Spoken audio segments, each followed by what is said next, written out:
all legislation comes from. Yeah. So, for example, we have the Quran, which comes from Allah subhanahu wa ta'ala, which was delivered to us by the Prophet, peace be upon him, as well as the Hadith. As you would know, we don't just take Quran. And from that, we derive the legislations and legal rulings that we are to take from in terms of guiding our lives. Okay, awesome. And so you also said worship, meaning he is the only one that is worthy of worship, right? Nothing else. Right. Understand what worship is? Yes, I do. Okay, can you give a brief understanding of what we say that worship is? I'm sorry? Can you give a brief understanding of what the Islamic concept of worship is? Oh, the Islamic, you had just asked me what worship is. If you want to, I don't want to misrepresent you. If you can give me the... So we direct all of our actions, such as things that you were just asking about right now, worship, lordship, and so on and so forth. All of these things are solely directed towards Allah subhanahu wa ta'ala. So though we get our legislation and rulings and so on and so forth from the Prophet Muhammad, it's not to say that we are worshiping him by means of obeying him, right? Because the obeying part is not the part in which we direct his we don't direct the actions that we do towards the Prophet, peace be upon him. We direct them towards God. So got it. So who do you fully submit to when it comes to the Tawhid of worship? To Allah subhanahu wa ta'ala by means of directing our actions towards him and him alone. Do you fully submit to Muhammad as well? Right. So we obey Muhammad, peace be upon him, submitting to him in the sense where if we were to direct our actions of worship towards him, no, we don't do that. No, that's not what I asked. I asked, do you fully submit to Muhammad? I clarified. That's why I made it specific, right? In terms of obeying him, we do follow the commands in which he was given by God to give to us. However, we do not direct these commands towards him. We only direct them towards God. Is there ever commands that he may give that are not direct revelation from God? No. All commands that come from the Prophet Muhammad, peace be upon him, are direct revelation from God. Okay. And so the Tawhid of his attributes means that he is the only one that possesses these attributes? Right. He's the only one that possesses them in the likeness in which they occur. So, for example, existence in and of itself, you and I may exist, but we do not exist in the same way in which God does. He exists independently, and he is only dependent upon himself. Right. So he's the only self-sufficient one. Exactly. So he's the only self-sufficient one. He's the only one who's all powerful, the most merciful, and things of this nature. That all only belongs to him in those ways, right? Exactly. Those attributes. Okay. Is there anything that's uncreated that's not Allah? Uncreated that's not Allah? What do you mean? Is there anything in existence that is also uncreated, or is Allah the only one who is uncreated? So if you mean by uncreated, do you mean necessary, or do you mean literally independent? I mean that it's never had a point where it came into existence. Okay, so to my knowledge, no. Okay, so the attributes of Allah, would you say that they are distinct from Allah, or are they one with, are they Allah? Right, so they are distinctions, and that does not mean that they are separate to him, right? So when we say that the attributes are a distinction of Allah subhanahu wa ta'ala, this refers to the fact that they are a counter-independent with his essence. Do you understand that? Counter-independent with his essence, what does that mean? Sorry, counter-dependent, my bad. What does that mean? Okay, so a counter-dependency just simply means that the essence and the attributes coexist with each other in order for Allah subhanahu wa ta'ala to be who he is. He cannot exist with one without the other. For example, we can't say that an essence can exist without an attribute, and we can't say that an attribute can exist without an essence, right? So the two of them are necessary in order for Allah subhanahu wa ta'ala to exist. He can't exist without either one. Just like anything else that exists, right?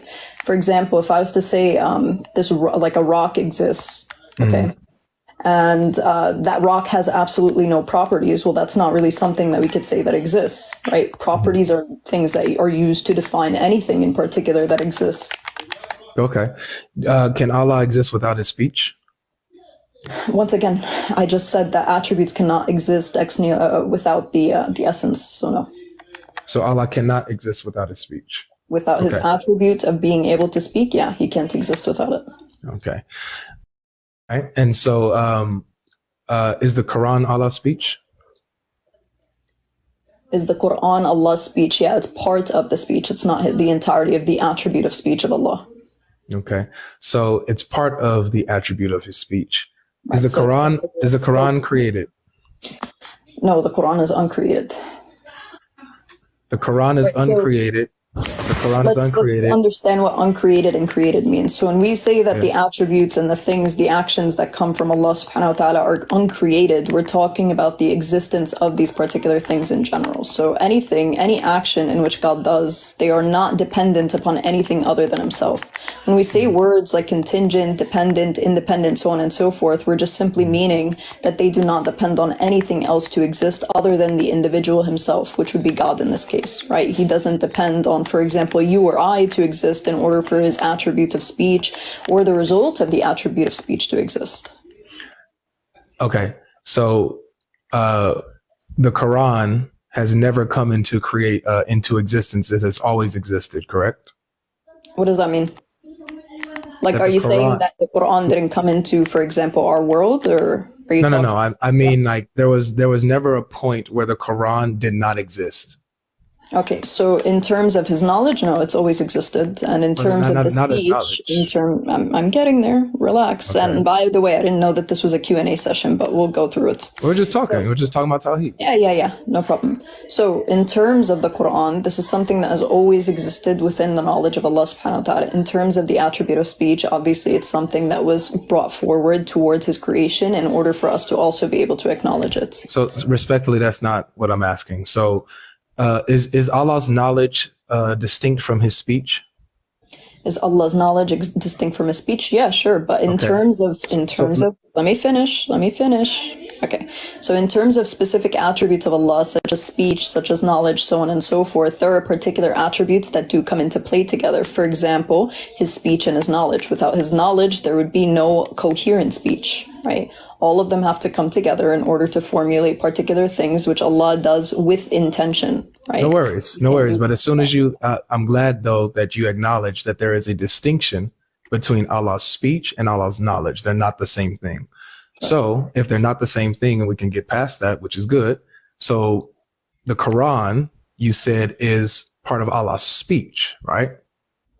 All right. It's from his speech. We wouldn't say necessarily part, but go ahead. If I said part, that's what you said. I'm going with you. You said it's part of Allah's speech.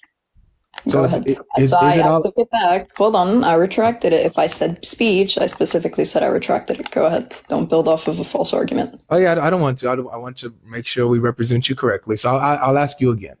Is the Quran Allah's speech? Yeah, it's from his speech. I didn't say it is his speech. Is the Quran Allah's speech? Yeah, it's part of the speech. Yeah, it's part of the speech. Is it his speech or not? I just said it is not the entirety of Allah's speech. So it's part of his speech. Never said part. I'm asking. I said no. So okay. So if it's not part of his speech, then it is his speech, right? We say part. Okay. So the real understanding in terms of why we don't say part is because specifically when you say part, it means that there's a limit to something or that it is a chunk of it and so on and so forth, right? Exactly. We're not to say that there's a limit to Allah's speech first and foremost, because it's something that can continue on and on, right? Mm-hmm. So it's not something that ends. We would say that it's from the speech, from the knowledge of God. Okay, again. So if it's from his speech, the Quran is from his speech, then it is his speech, right? Now, when you say, wait, hold on, let me just preface it. I'm sorry. Let me just preface it. His speech, wait, Atachi, please. I listen to you. Atachi, hold on a second. Hold on. No, because you're cutting me off in the middle. No, I don't mean to.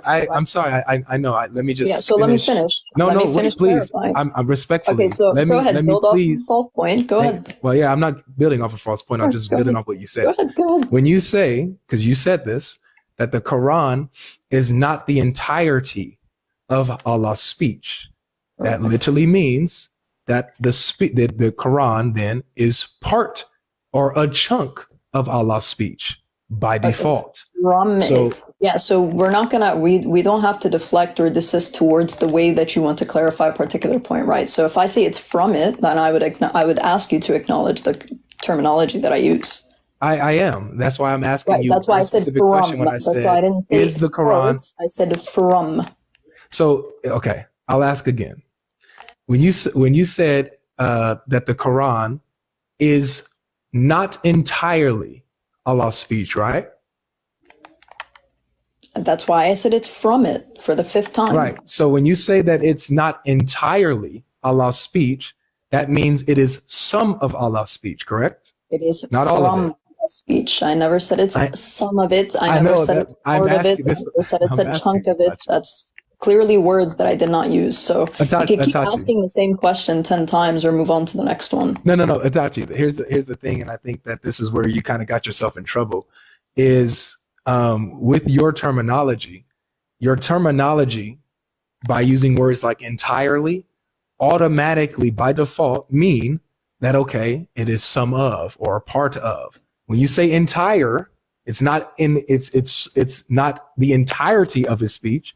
That means it is some of his speech or part of his speech, but not in full. Sure. Let's go with that. Go ahead. Let's go with that? Go ahead. Okay, thank you. So the Quran is part of Allah's speech. So Allah's speech then has components to it. It can be divided in a way. Okay, the speech, the attribute of speech, or are you talking about the contents? Allah's speech. We're talking about Allah's speech. The content, sure. Okay, the speech in and of itself is an attribute. You understand that, right? Sure. When you say something, for example, you have the ability to do that, right? That's not to say that the attribute in and of itself is something that can be broken up. The contents, sure, I would agree with you. Okay, so does the speech by necessity contain content within it? The speech by necessity, no. The attribute in and of itself is something that you have the ability to do. Right? The speech, the content that comes afterwards, right? That's something different. Okay, so when you said, because you affirmed earlier that the Quran is uncreated, right? It's not created. There's not a time where it came into existence, right? Yeah, and what did I say uncreated means? Well, can you answer that? That's why I'm trying to. You did say that this was going to be a back and forth. So can you answer what I said? Yes. I actually clarified what I meant by uncreated, and you said yes, if I'm not mistaken. What did I say it means? So what I said that it means, and you agreed, is that there's not been a point in time that it came into existence. Okay, and what? Specifically the speech. Specifically that it does not depend upon anybody else in order for it to exist other than the source itself, right? I'm not asking about dependency. I gave you the understanding in terms of what we say when we mean things like contingent, when we mean counter-dependency, and so on and so forth, right? These things are all only and solely dependent upon the self-existent one, which is God, which is Allah. I'm not asking about dependency. I'm not asking about what it depends on. I'm just clarifying to make sure that you don't end up strawmanning at the end. Okay, good. I'm not so please clarify what I ask, not what I'm not asking. Okay? So do we agree then that the Quran is uncreated in the sense that it has never had a point in time that it came into existence? I can't hear you if you're off the screen getting help or something. You want to keep going? Sure, go ahead. Okay, so in terms of what I was saying, in terms of there being a distinction between the speech and the content of the speech, what I mean by that is the fact that the attribute itself, which is from the asma al-fa'aliyya, right, because it's an action, the action itself is something which is uncreated, and the speech itself is, the content of the speech itself is also uncreated. Now, when we say that the content can be broken up, for example, when I say Bismillah, right, that's one of the words of Allah subhanahu wa ta'ala from the Quran. Right, or from the uncreated speech that he has. But this is not to say that the speech itself, the attributes can be broken up. Like I can't say part of his attributes is such and such. Okay, so the words, what you said, the speech is an action, right? Yes. The attribute of speech is an action. And so the action of speech is doing what? Okay, the action of speech is something that coincides in regards to Allah's essence and so on and so forth, and it allows him. What is the action? I'm literally getting there, right? So the action specifically allows for Allah subhanahu wa ta'ala to communicate in any particular way in which he feels. Okay, so speech by definition is communication, by necessity, right? Sure. In terms of what? In terms of giving point A to an individual who is other than him? Or no, not necessarily. Just it's communication. He's this attribute of speech. So no, the attribute in and of itself, I would disagree with you. I disagree with you. So the attribute in and of itself is not something that necessitates another individual in order for you to be able to communicate, right? You could have an attribute and not necessarily be utilizing the attributes, for example. Okay. So okay, good. So if the attribute is there, right? Because you said speech is an action. You said it's an action. Okay. So this is something that is eternal, that's uncreated, that's always been. It's not been a time where it's not happening. Has Allah always been doing the action of speech? Okay, so again, I literally just said, and by the way, this is the position that I hold to at the very least, right? In terms of what I just said, it does not necessitate the idea that you have to continuously be doing something in order for you to be inherently having a particular attribute. So I would disagree with that notion. I'm sorry though, but as soon as you said that speech is an action, the attribute of speech is an action, then you have already conceded that speech is something that you're always doing. It's an action. It's not just something you're sitting. Where's the connection to that? Can you please break it down a bit? Sure. An action is something you do. Okay, an action is something you do. I agree, but I did not say. So you can't, hold on. I never said that you have to continuously be doing the action in order for it to be considered uncreated in regards to Allah. That's not something it means. Okay. So if speech by default is an action, according to you, is an action, it's something that Allah is doing forever, always, from eternity's past. You can't say that. You can't say that. I never said that. Well, if you're saying no. This is my. I'm sorry, Itachi. Hold on. Okay, this is me analyzing what you said and coming to his right conclusion. Now, if you're trying to say now that, well, no, his attribute of speech isn't something that he always does, it's just something he possesses, then you're not saying then that speech is an action. It's just some type of attribute that he has, but not an action. What are you talking about? Okay, so when we say action, what do we mean by that? It's something that he particularly does, correct? Correct. Okay, beautiful. So from that particular action which he does, is it necessitated that he has to continuously be doing that action in order for it to be considered? That's my question to you. Okay, no, I literally just answered you prior to that it's not the case that you always have to be doing the particular action. Okay, beautiful. So there's a point in time. Listen. Okay. Can I finish and answer? No, go ahead. I'm chilling. Yeah, so stop interrupting.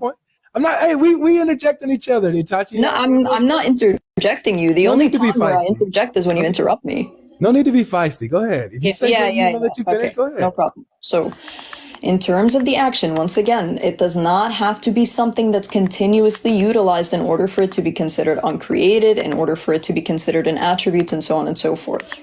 Okay, go ahead. That's all I had to say. All right. That means. Wait. You just said you finished. Go ahead. All right. Beautiful. Mashashua. So if you just said that it doesn't necessitate that he's always doing this action, right? Then there's a point in time where he does the action of speech. Then, right?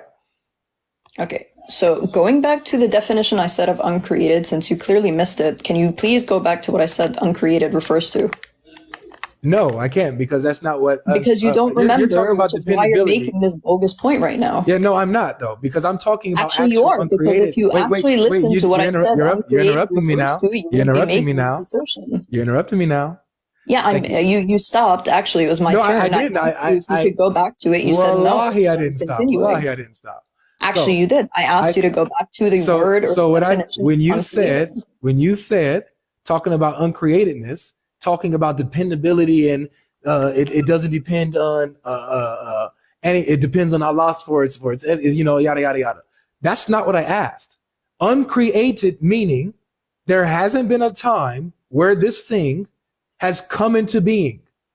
That's what uncreated means. Oh my God. Are we on the same page? Uncreated, once again, does not refer to only what you're talking about right now. I already defined it multiple times. Okay. Is there a sense of of something being uncreated that at some point in time came into existence? Okay, so in terms of uncreated, the way that I defined it for you and the way that you're clearly trying to avoid right now is specifically the fact that it's unsourced from anything other than God and it is solely dependent upon his existence. In terms of that, that's what we mean when we say that it's uncreated. In terms of it being a fa'ali attribute, which we understand the fact that it can occur in any particular moment in time, a fa'ali attribute occurs at a particular period where Allah subhanahu wa ta'ala reveals something. This is not to say that the Quran is created simply because it's also something that is part of other attributes as well, right? For example, it is something that comes from his knowledge. It is something that comes from his speech. It's something that comes from his wisdom, and so on and so forth. Each of these has particular manners in which it functions with the Quran. Thank you. Do you, as a human being, rely on and depend on Allah for your existence? Can you repeat that? Do you, as a human being, rely on Allah solely for your existence? Do I? Yes, I rely upon Allah for my existence. Are you uncreated? Am I uncreated? No, I'm not uncreated. Thank you. Thank you so much. So we just got rid of the fluff of by uncreated meaning something that solely depends on Allah for its existence or for its state of being. That's out the window. So right. We're talking about uncreated. I'm not uncreated. So, excuse me. Let me finish, please. Let me finish. Okay, go ahead. I promise you, I'm gonna listen. I promise. So when we get that out the way, we see that things that depend solely on Allah for its existence, right, does not mean that it's uncreated. We know that we're talking about something that has either come into being or has always existed without coming into being, without having a beginning starting point. That's what we're talking about. So please don't go on anything else. This is what we're talking about, but when the term uncreated. Is the Quran uncreated in the sense that it has never had a time where it came into being? Yes, it is. So thank you. Specifically, okay, can I finish? Yeah, of course. Again, I just said thank you. Go ahead. Without the ad-libs, please. Thank you. No, with the ad-libs. You need the ad-libs. Thank you. Okay, so you could keep going with the ad-libs, or we could get Central to moderate it. Which, by the way, you did the first. We having a good conversation. Why are you so sensitive? Right. So don't do the ad-libs. I'm just asking you for some decent respect, right? Nah, I'm gonna do the ad-libs. It's part of my personality. All right, so you won't be respectful? I'm respecting you. Right? Go ahead, I'm listening. Yeah. So when it comes to the speech of Allah, when it comes to the Quran, again, it is uncreated by way of the fact that it comes from no one other than God, and the fact that it is something that has always existed with his knowledge, with his wisdom, and so on and so forth. When it comes to a fa'ali attribute, it is something that is used by Allah subhanahu wa ta'ala in order to communicate it to us. This is not to say that it's created. It's not to say that this attribute of speech is created, and so on and so forth. Like, once again, and by the way, I would just want to clarify one thing that you were talking about as well. When it comes to the attributes and the unification of them, right, this is not to say that anything with regards to them is by default deferred from Allah subhanahu wa ta'ala, and the fact that it's, like, for example, what you were trying to compare it to when it comes to me and so on and so forth, right? If I exist, that's not to say that I exist just because because I exist created and so on and so forth, right? I exist by way of, for example, the fact that Allah has given life to me and so on and so forth. The way in which Allah's attributes exist is not the same way. Okay, so we were just respectfully. Did you land? Okay, so the reason why I brought you up is because you were saying that you was giving your definition and meaning of uncreated to mean that something that the Quran is uncreated in the sense that it solely depends on Allah for its existence. It's not dependable on anything outside of Allah for its existence. That's why I went to you and showed you the fallacy in that type of definition, because that would mean then you're uncreated because you rely solely on Allah for your existence. But you were able to recognize that, wait, no, I am created. So therefore that definition doesn't work. Okay. Now, I let you go on for a minute. I let you go on for so you don't want me to respond to what you just said? You can respond in a second. Okay, so go ahead. Spit fire points. Go ahead. Well, I'm not trying to. You spit fire points. I'm asking you if I could reply to a point, and then you want to spit fire. And the answer is no. Okay, so go ahead. Spit fire points. Go ahead. All right, Mashashu. Now you're saying that the attribute is uncreated also in the sense that it, it exists always within Allah's knowledge. The Quran is uncreated in the way that it existed always in Allah's knowledge. I'm going to ask you now, have you always existed in Allah's knowledge? Okay, so did I say it solely exists only in Allah's knowledge? No, you didn't. That was part of it. Okay, what else did I say? So what else did I say specifically? Instead of straw manning, what else did I say? I didn't straw man you. Okay, so I'm asking you, what else did I say? I told you what you just said. So can you answer? So is it just the knowledge? No. But that's what I'm asking you. So what else was it? So you said it depends solely on Allah for its existence, and it exists always in Allah's knowledge. As well as what else? Yo, guys, we're kind of going in circles. No, this is good right now. But it's kind of like it's repetitive. If you're not understanding her, do you want me to bring someone up that can? No, she's doing good. Sorry, my mom. I'm not talking to nobody else, but either you or her. All right. Okay. So from the knowledge, again, there is other things that come into play with it. Can you please repeat what the other things that came into play were that I said? No. I'm asking you because it was not the only one that I said. And the answer is no. Itachi, I asked you something very simple. Have you always existed? Have you always existed in Allah's knowledge? Okay, is that the only thing that I said in which it comes to the Quran? Because I did not only when it comes to its uncreatedness.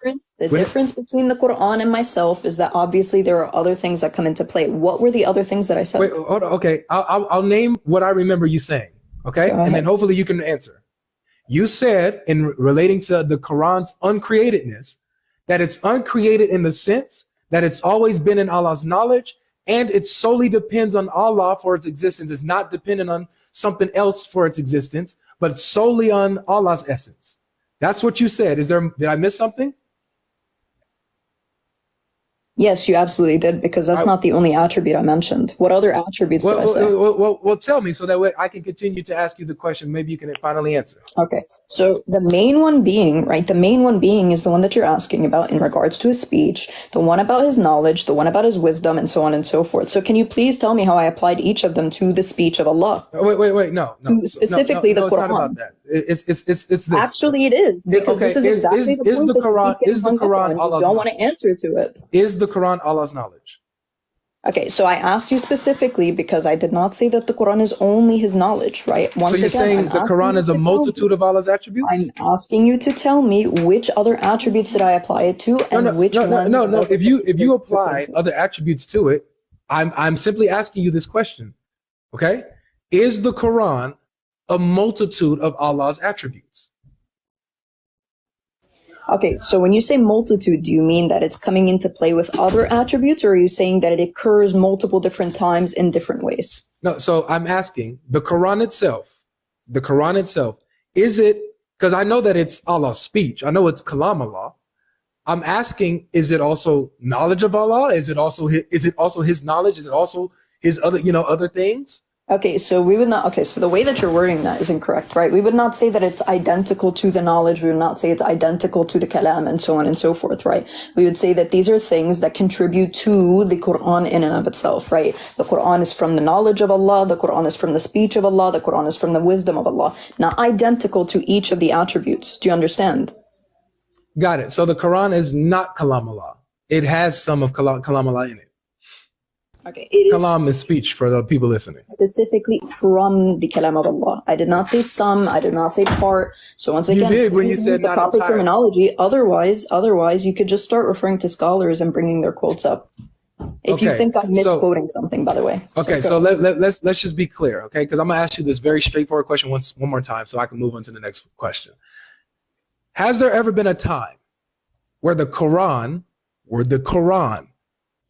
came into existence? Yes or no? Okay. So once again, no. I've answered it 5 times. Do you have a new question? Yeah, I do now. Is the Quran distinct from Allah? Okay, so the Quran is from the speech of Allah subhanahu wa ta'ala, which is distinct from him, not separate to him. It's something which is codependent, or if you want to say counterdependent upon the essence and the existence of Allah subhanahu wa ta'ala. One cannot exist without the other. Beautiful. Okay. Okay, good. Now, on the day of resurrection. Really quick, can you just repeat what I just said? No, I won't. Okay, do you even understand what I just on the said? day of resurrection, will the Quran intercede on your behalf? Yeah, the Quran will intercede on my behalf. My fasting, if you want to finish quoting the hadith, my fasting will intercede on my behalf, and so on and so forth. What does it mean to intercede? Okay, so the intercession is by way, in this particular hadith, the way the understanding of the Salaf particularly puts it for this hadith is the fact that these things, the actions that we've done and so on and so forth, are things that are going to come in terms of the fact that we did these actions or we did not do these actions. That's all it is. It's not the fact that, hold on. What does it mean to intercede? Let me finish.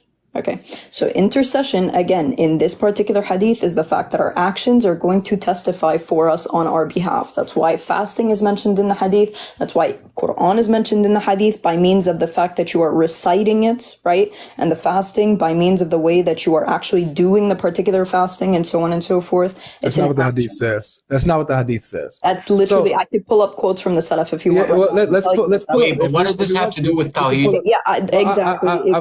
First, I'm showing. What does it have to do with Tawhid? Second, I can quote you. Hold on, I can quote you the Salaf interpretation. Wait. I thought it was my turn to talk. It was the first question you asked me if I follow the Salaf. If I pull up quotes for you right now, you're going to get busted. Well, thank you. So now it's my turn to talk, right? Okay, go ahead. Okay, so when you say that these actions will testify on your behalf, testify to Allah, right? Yeah.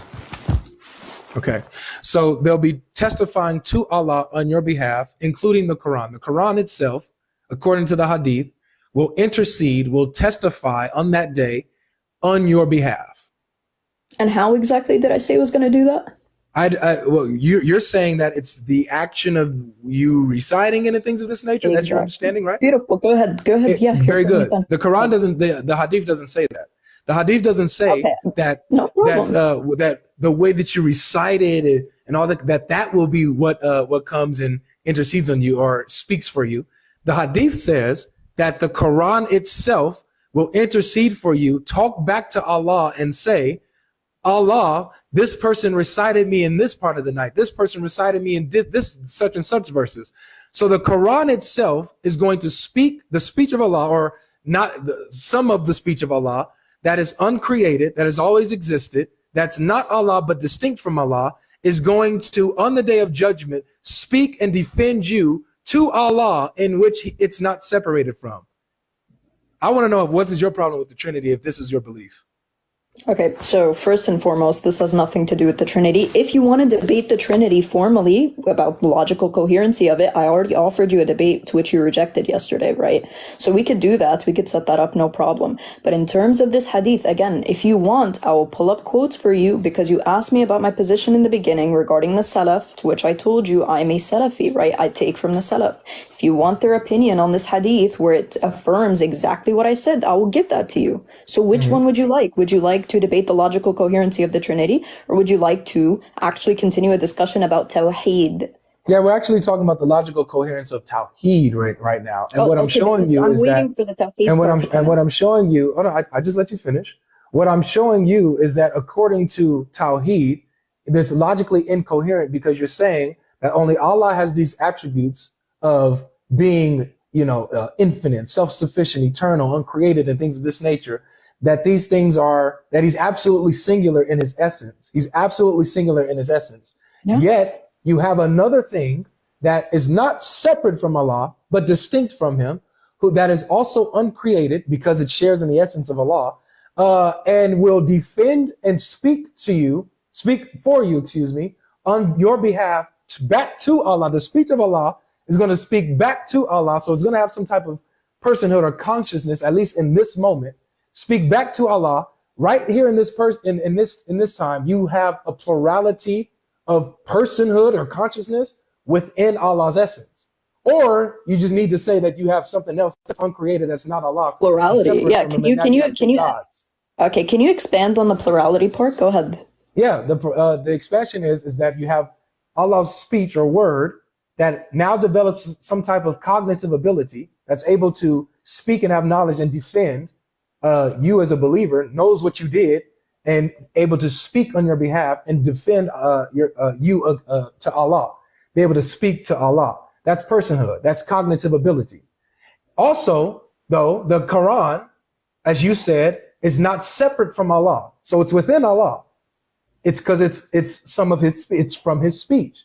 So it's from the essence of Allah. So within Allah's own essence, now you have a plurality of persons. It would seem. Persons.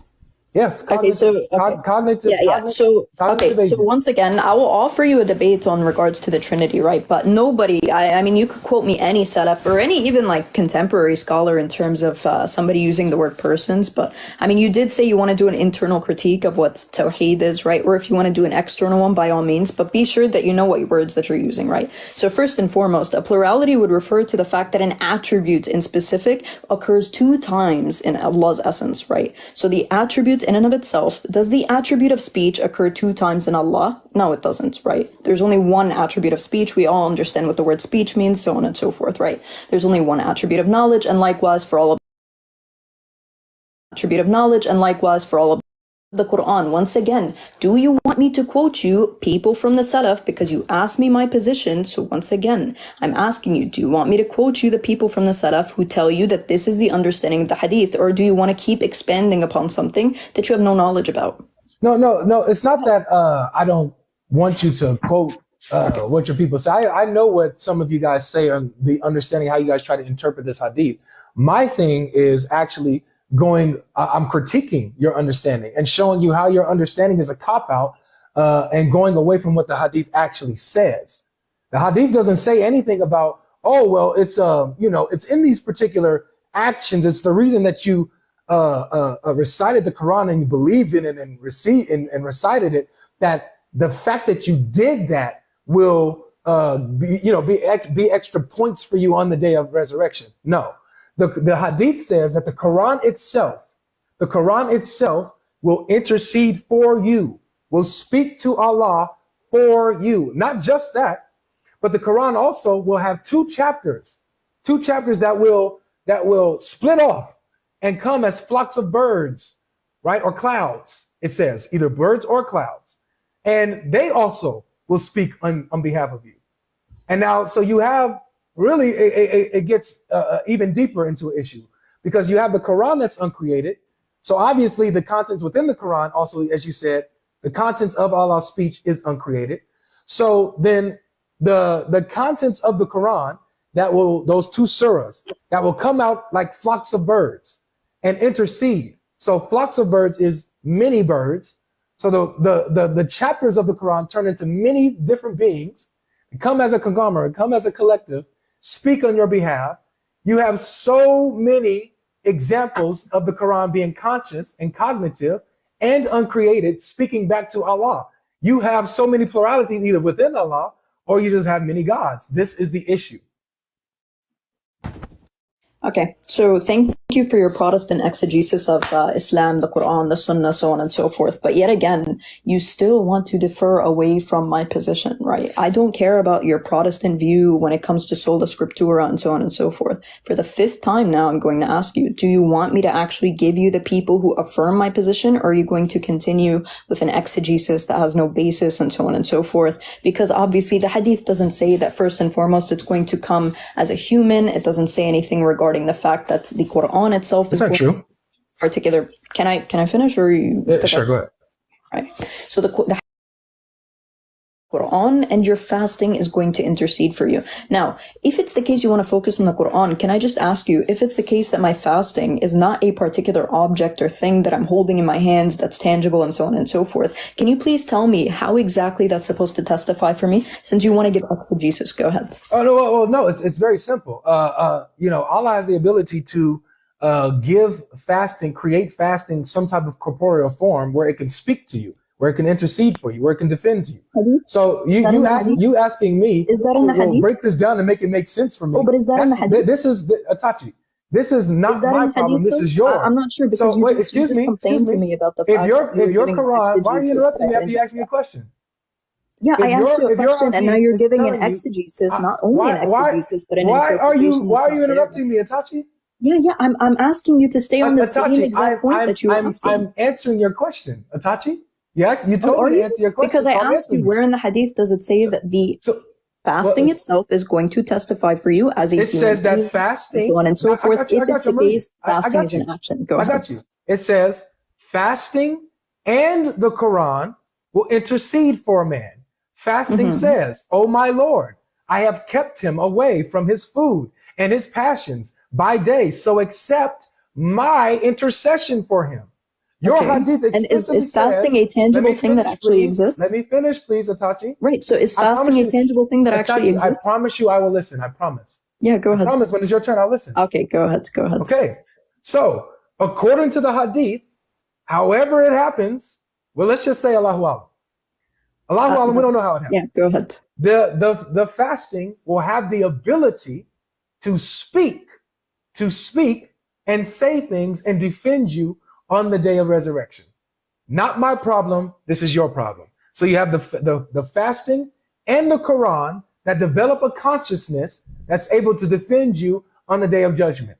The problem here is not with the fasting, because the fasting is not some uncreated attribute or uncreated thing that has always existed, but the Quran is. So you have the Quran that exists within Allah's essence, that is eternal and uncreated, that now has a consciousness and is speaking to Allah. You now have a plurality of persons within Allah's essence. Okay. Tawhid, Are you done? God. Okay, no problem. So, God Logic, can I ask you a basic question regarding the Arabic, right? What does the word Quran mean? Recite. Okay, and what is fasting? Fasting is when you abstain from certain things. Would you agree that these are two actions? Sure. Okay. Are these two actions particular things, according to this hadith, that I have done in my lifetime that are attesting for me? Sure. Okay. So if it's the case that it's my actions attesting for me, does anything in the hadith imply that this thing is going to now become a bodily form? Does it say anything about a body, or is that something that you're just simply implying based off of I never said body. So number one, Okay. I never said So body. does it say anything I said they about will it have the becoming ability material? to speak, and now Okay, it's so I'm cognitive. asking. Okay, so I'm I clarifying. never said body. So Hold on, hold on. Remember how Allow you me to stopped me finish. when Allow me you to said finish. I was building I a point let off you of a finish. straw man? I let you finish. Yeah, I just don't want you to build a point off of a false No, point. I'm not strawmanning. The only one Okay. strawmanning is the one that's taking the hadith out of context, right? So did I say hadith fasting will have a anything? bodily form? So again, so I'm asking, right? Because you said that Allah can manifest. Did in I a say that corporeal the fasting sense. will have a bodily Yes, form? you did. You said that Allah can I make did? it so that it manifests as a corporeal sense. I can clip it and send you it. So wait. say So that. me saying corporeal doesn't. Corporeal, literally. Corporeal. quite I never literally said means that it will material have a body. physical body though. I never said it has to have a physical Corporeal. body. Okay, so clearly Corporeal you don't form understand the means definition of words, it's so let's look visible at it. as some type of way that it's going to speak. Okay. So we're going to look up the definition of the word that you don't know that you're using, and we're going to just see what it means. Okay. So, Central, can I get big screen, please? And you said corporeal doesn't refer to the fact that it's a body? No, what I was saying was that I'm not talking about that the fasting is going to have a physical body. I never said that. You I said said that's corporeal. probably going to come into some corporeal form. I said Allahu Alam. Who knows? Okay, but We not a just know body. that it's going to develop a consciousness and be able to speak. But go not ahead. a body. Go ahead. Make your point. Okay, so the word corporeal quite literally means having a body, right? That's the word that you just used, right? Corporeal. It literally means having a body, right? So I'm asking you again, does the hadith say anything about these two particular actions, which you agreed are actions? Does it say anything about them coming in a material form? Yes or no? Okay. So can I answer you in full without interruption? Yeah, please answer me directly. Thank you so much. So what I'm saying is I said Allahu Alam, who knows how the fasting is going to speak. Maybe it will come into a corporeal body. And you corrected me. Thank you. You corrected me by corporeal, literally, or some material form. Okay. So I'm not too arrogant enough to be like, oh, or try to hold it in. Oh, you're right on that. So, but I'm saying Allahu Alam. I'm not making this point. Like I never said that, oh, the fasting is going to have some corporeal form, like it's going to be like a definite, it's going to have a physical body. That's not the point I said. I was giving that as an option. Okay. So, but what my point is that fasting and the Quran will develop a consciousness. Okay. Whether it's through a physical form, the Quran or the Hadith is not specific on that. Okay. No problem. Now, here's my question to you, because you talked about these actions. Okay. Here's my question to you, right? the Quran. Is the Quran an action? The recitation of the Quran, yes, which is with I didn't literally. ask that. I literally did not ask that. I asked, Yes, it's is a the recitation. It's Quran an action? Huh? The Quran, the recitation of the Quran is an action. I didn't ask that. Did I ask that? Okay. So it does not exist on its own, right? Words don't just float around by themselves. Atachi, Yeah, so I'm answering you directly. Atachi, I'm answering you directly. how it's not an action. Atachi, you know The how word in you and know of how you itself stopped is me not to an answer you action. directly? I'm not asking about the literally answering recitation. you directly. Let me ask you this. Is there a distinction between is there a distinction of the recitation of the Quran and the Quran? Okay. So the Quran in and of itself is a recitation. Yes or no? I know you're not answering the question. Is the recitation I'm of the answering you Quran? directly. Let me ask, please. Is the recitation of the Quran and the Quran two distinct things?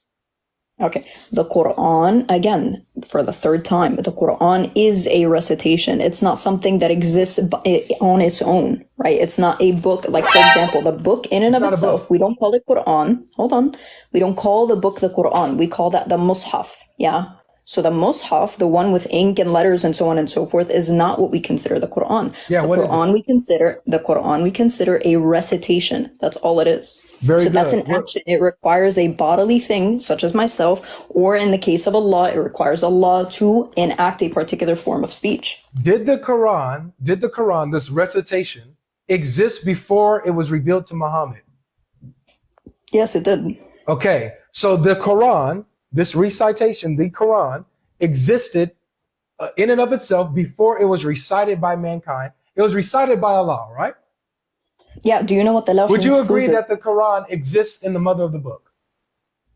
The Lawh al-Mahfuz, yeah. Very good. So it is actually in the mother of the book. Very good. So the Quran. Do you know what the mother of the book is? So, excuse me. So. Okay, I'm asking just to clarify. Do you understand what Lawh al-Mahfuz is? It's the mother of the book. What is that? So hold on. No, that's not the question. I'm just asking you. What is that? Wait, guys, what does this have to do with Tawhid? It has everything to do with it. It has everything to do with it. Watch.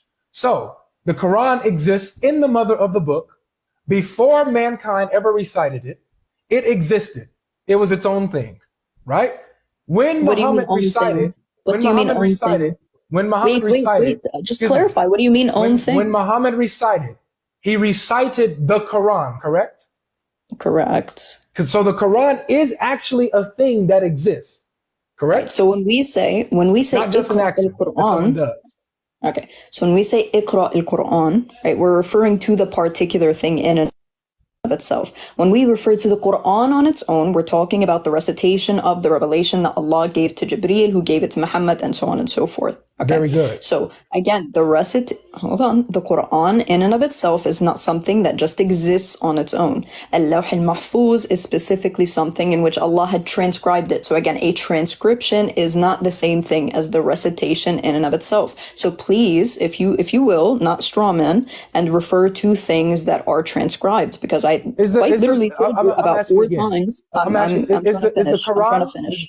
Is the Quran distinct from the mother of the book? Yeah, if you don't mind, I am trying to finish, right? Oh, okay, so sorry, go ahead. Again, the Quran in and of itself is a recitation. When we say the Quran is transcribed onto particular things, for example, Al-Lawh al-Mahfuz, for example, the Mus'haf, and so on and so forth, these are transcriptions of the Qira'ah, right? The Qira'ah in and of itself is an action. Can you please stick to that point? No, I need you to stick to the point. When you say that the Quran is in the mother of the book, it's in the mother of the book. So the Quran is actually a thing that's in the mother of the book, correct?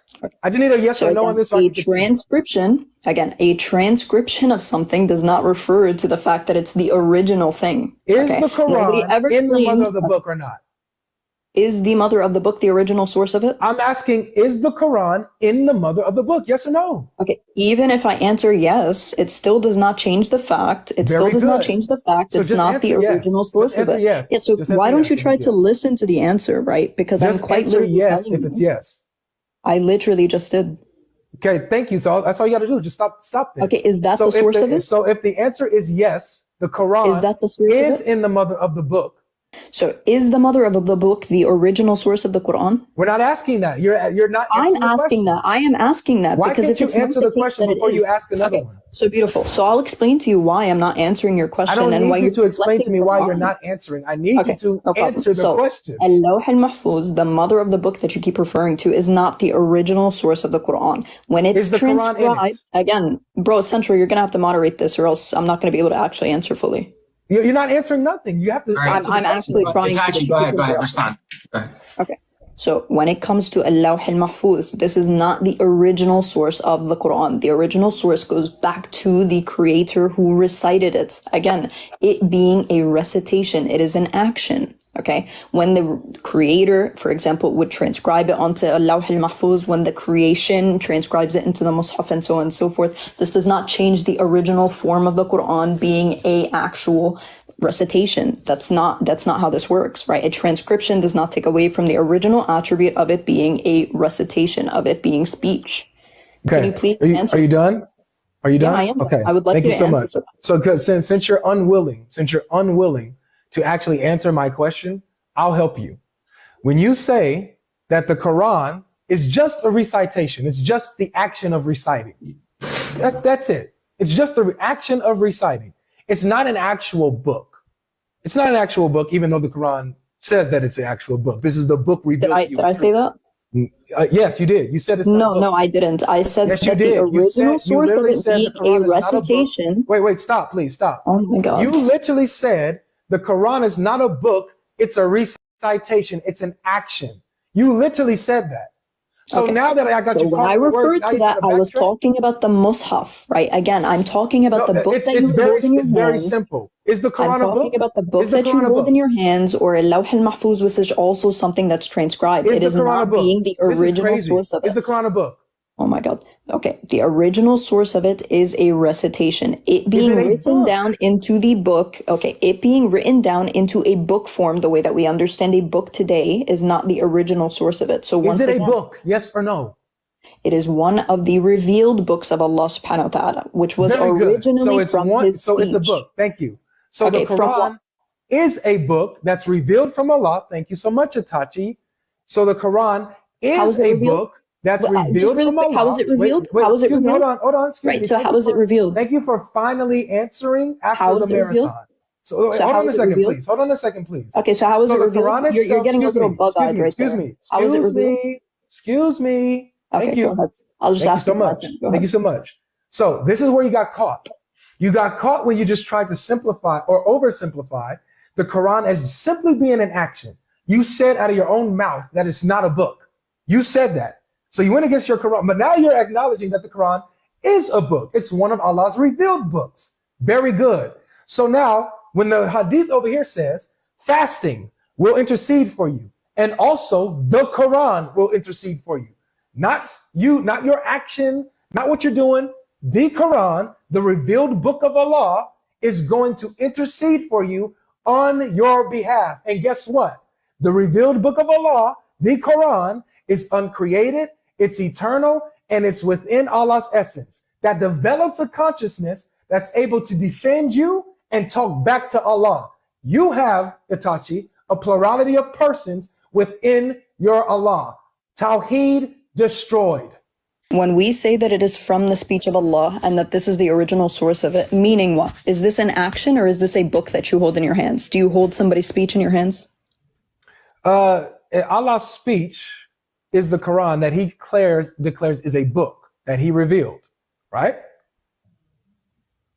Okay, right? Can you answer my question? No, I am answering you. I'm answering you through the question. No, you're not directly like how you like to do. So can you hold somebody's speech in your hands? Like you like to do. Right, so can you hold somebody's speech in your hands? No, you can't. Okay, beautiful. So is the Quran Can you hold someone's speech in a book? Okay, is the Quran a speech? The Quran is a speech and it's a book. Okay, which book? One of Allah's revealed books, according to you. Okay, is this the book that we hold in our hands today?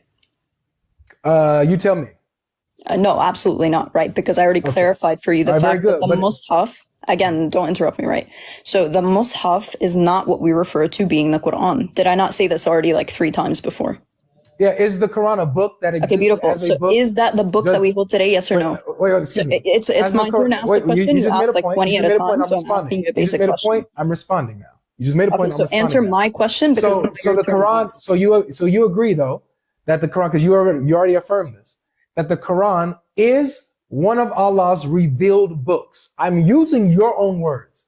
So if the Quran is one of Allah's revealed books, now you're saying, well, it's not a book in which we understand a book to be today like a physical mushaf. Fine, no problem. But it's some type of book, right? That Allah says is a book that He revealed. Now, this book within itself intercedes for you, speaks on your behalf, is uncreated, and is within the essence of Allah. There's no way around it. Asking these other little rabbit trail questions doesn't help the fact that Tawhid, you just destroyed it. Right. So once again, straw manning, right? So again, can you answer my question directly?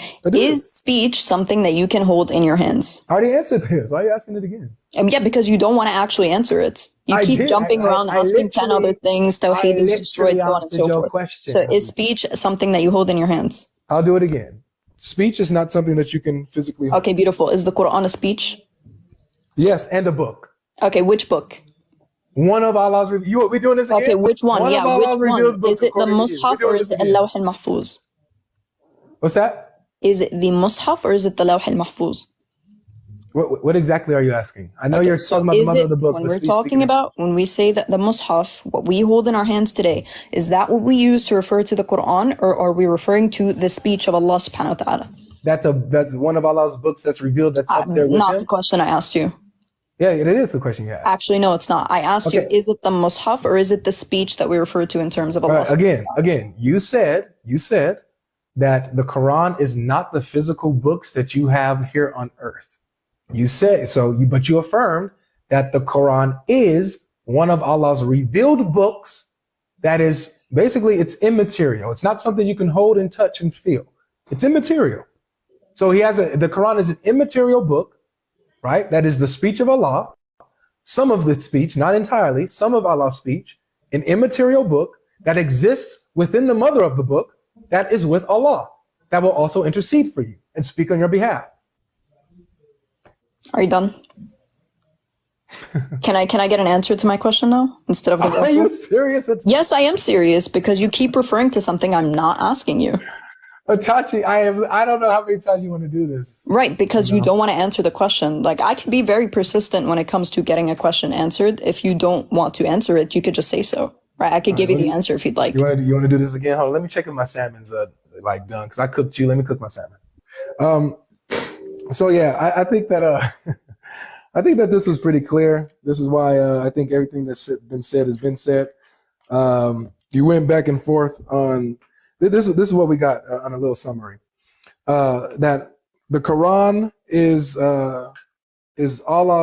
some of Allah's uncreated speech. So Allah's speech has parts. The Quran is not entirely Allah's speech. It's some of Allah's speech, not entirely. So it's made up of parts. So logical problem of the attributes of Allah, I guess we can come up with this. The LPA, logical problem of attributes. Oh my God! Logic.